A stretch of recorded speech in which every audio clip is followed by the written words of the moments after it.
Normas y especificaciones de diseño. Bueno, nosotros tenemos como reglamento de diseño, más que nada un manual, ¿no?, de diseño de puentes que les estaba mostrando acá, donde nos dice qué es lo que debemos de considerar para realizar un diseño. Primero los estudios básicos, luego el proyecto de ingeniería propio, es decir, los elementos del proyecto, cómo se diseña cada uno de los elementos dentro del tablero, dentro de las estructuras, ¿no? Más que nada, no cómo se diseña, sino cuáles son los requisitos, los criterios de máximos y mínimos de utilización. Luego de presentación del proyecto, ¿no? Cómo se presenta un proyecto de puente. Memoria descriptiva, memoria de cálculo, planos, especificaciones y metrados. Algunas consideraciones generales del proyecto, donde se dice cuáles son los estados límites y los requisitos para poder modelar y diseñar nuestros elementos. En algún caso, si es que vamos a utilizar el criterio de utilidad, redundancia e importancia operativa. Asimismo, las cargas y factores de cargas que nosotros debemos de emplear en todos los puentes que vamos a diseñar. Entonces, son básicamente los criterios normativos, en este caso el manual del MTC. Asimismo, tenemos el ASTO, el ACI, para poder guiarnos tanto a nivel de materiales y a nivel de carretera, ¿no? El ASTO para carreteras, el ACI para el concreto y el ISC para el acero. Bueno, ya hemos tocado el tema de materiales, generalmente son de concreto y acero, para lo que son puentes, incluso de madera, que puede haber en algunos casos, ¿no? De madera ya sería un caso, digamos, a pedido de, de alguien, de la entidad o del cliente, ¿no? Bueno, como concreto ya nosotros ya conocemos, ya lo hemos estudiado también muchas veces, cuál es su composición, cuáles son sus ventajas, sus desventajas. Lo mismo del acero. Sabemos que el concreto es un material resistente a compresión, mientras que el acero es resistente a tracción y ductilidad, ¿no? El acero, este es el acero, digamos, de construcción, y este es el acero estructural. El acero estructural se diferencia por su acero resistencia entre 36 o el A36 o el A550 y los aceros de alta resistencia, ¿no? Sin embargo, un acero de refuerzo es los aceros que utilizamos como los de grado 60, con un FY o una resistencia a la fluencia de 4.200 kilogramos sobre centímetro cuadrado. Y los aceros para preesforzado son aceros de alta resistencia, donde su resistencia llega por lo menos a 235 hasta más, ¿no? KE6. Los aceros para lo que son preesforzados tienen que tener alta resistencia. Incluso el concreto para preesforzado tiene que ser de alta resistencia también. Procedimiento constructivo, bueno, eso va a depender mucho del tipo de puente que vayamos a proponer y diseñar, ¿no? Frente a la calidad de diseño de un puente, nosotros tenemos que hacer algunos controles de calidad, estructuralmente más que nada de los materiales. Si el concreto que se está vaciando está adecuado, si el acero está cumpliendo los requisitos de soldadura, de pintura, ¿no?, etcétera, incluso de los apoyos, que si están siendo de alta calidad o no, de tal manera que estos tienen que cumplir un propósito económico y estético. Dentro de las reseñas históricas se puede ver que, ¿por qué muchas veces se estudia lo que es reseña histórica o se necesita saber algo de historia de los puentes cuando proponemos puentes a diseñar? En Puentes Viga Losa no es tanto, ¿no?, la importancia, porque ya mucho se ha construido Puente Viga Losa.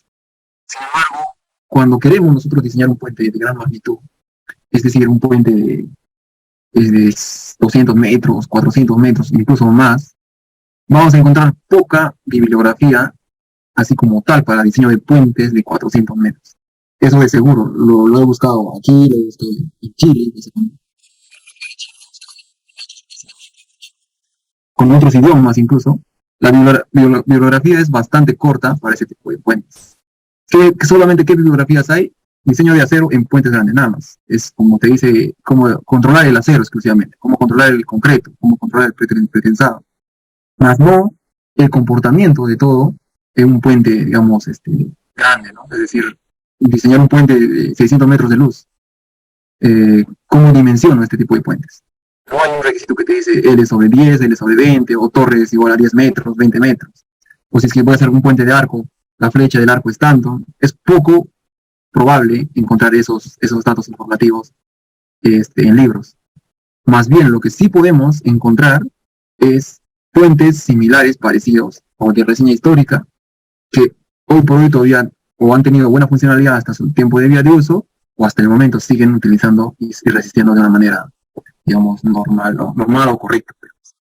Entonces, para poder dimensionar un puente o una estructura de puente bien de gran magnitud, es importante tener varias referencias históricas del tipo de puente que yo estoy proponiendo. Por ejemplo, si yo estoy haciendo un puente atirantado de 400 metros, me interesaría saber cómo se comporta este puente en Europa, cómo se comporta este puente en Estados Unidos, frente a sismo, frente a viento, qué factores o qué fenómenos ha tenido, si ha fallado por algo, o sigue bien, si ha reforzado o no, etcétera, ¿no? Entonces, es muy importante saber los antecedentes del tipo de puente que vamos a diseñar. Y es por ello que muchos constructores y diseñadores y docentes de puentes hacen referencia a los puentes primitivos o a los primeros puentes que han aparecido, porque antiguamente no se construía incluso con cálculo, ¿no? Simplemente se hacía a manera de criterio, bueno, ellos veían cómo lo hacían, pero poco probable que hayan usado computadoras o etcétera para diseñar algún puente, ¿no? Entonces, los primeros puentes fueron de piedra, ¿no? se conocen. ¿Esto a qué nos relaciona? Nos relaciona a los puentes en arco, es decir, un puente de piedra obviamente tiene que ser en arco, porque si no es en arco no puede ser de piedra, ¿no? Entonces, eso nos dice que un puente en arco es súper resistente a compresiones. Por lo tanto, yo cuando diseño un puente en arco, cuando predimensiono, tengo que darle mucha importancia a su dimensión de pedalte del arco. El tablero es básicamente lo que resiste entre péndola y péndola. En cambio, el arco es lo que resiste toda la estabilidad del puente. Entonces, de esa manera se va relacionando cada uno de estos puentes, ¿no? De fundición, de hierro, de acero, puentes de concreto, viaductos elevados para trenes, ¿no? Los puentes primitivos, cómo se construyeron, cómo es que la piedra ha demostrado ser un material durable, etcétera, ¿no? Los puentes de fundición. Esto es un poco de teoría más que nada, pero sí es importante saber, por ejemplo, cuáles son los puentes que se tiene como historia, ¿no? Para poder dimensionar o poner un tipo de puente hoy en la actualidad. Puente de acero, puente de hierro,